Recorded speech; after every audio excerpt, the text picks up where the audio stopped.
Le module conduite des opérations a pour objectif de digitaliser l'ensemble des procédures silos, que ce soit des procédures qualité, sécurité, maintenance.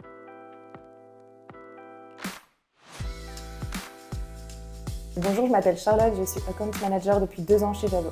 Bonjour, moi c'est Antonio, je suis Product Manager chez Javelot depuis 2 ans aujourd'hui et on est ici pour vous parler du nouveau module conduite des opérations qu'on a porté tous les deux en interne chez Javelot. Le projet est né en janvier 2024. En fait, on organise chaque année chez Javelot au siège un groupe de réflexion avec quelques clients.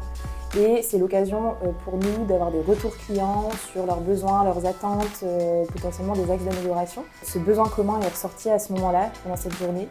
Et on s'est dit que c'était assez chouette de pouvoir travailler là-dessus et de pouvoir sortir un module qui puisse répondre à ces besoins, qui consiste à digitaliser les procédures papier dans les silos. En quoi la co-construction était importante dans ce projet? Principalement parce que l'idée venait des OS, clairement qu'on a invité sur notre point annuel Javelot. Et on ne se voyait pas le construire sans eux. C'est clairement un outil construit avec les OS pour les OS. Et c'était d'autant plus important qu'à la base, comme était formulée la demande, l'idée de digitaliser vraiment les papiers dans l'outil Store and Save, nous on s'est rendu compte assez vite en le construisant avec eux que ce qui était attendu au final c'était plutôt un module qui permet de créer facilement des tâches récurrentes et pas simplement héberger des documents.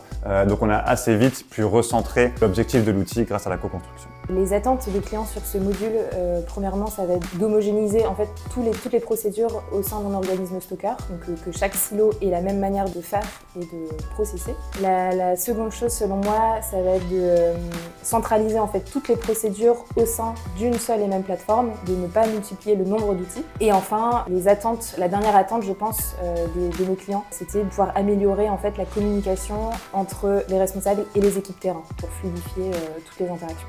Donc les grandes étapes en 2024, ça a été, en tout début d'année, sur janvier et février, récolter un maximum de documents, donc ces documents qu'on souhaite digitaliser. On a fait les premières maquettes aux alentours de mars-avril, qu'on a présentées en avant-première aux clients avec lesquels on travaillait pour développer ce module. Suite à ça, une fois qu'on avait vraiment développé pas mal de certitudes sur l'objectif de l'outil, on a pu faire travailler une designeuse UX sur les maquettes pour qu'on puisse optimiser tout ça en termes de navigation et d'expérience utilisateur. Ensuite de ça, on a pu cet été présenter aux ES qui ont participé à la co-construction de l'outil les maquettes retravaillées. On pouvait vraiment se projeter sur l'utilisation future qui était vraiment assez fluide, des maquettes interactives pour qu'on puisse vraiment s'imaginer utiliser l'outil. Et suite à ça, on a pu commencer les développements sur le dernier trimestre de 2024 pour arriver à une sortie en production tout début d'année 2025.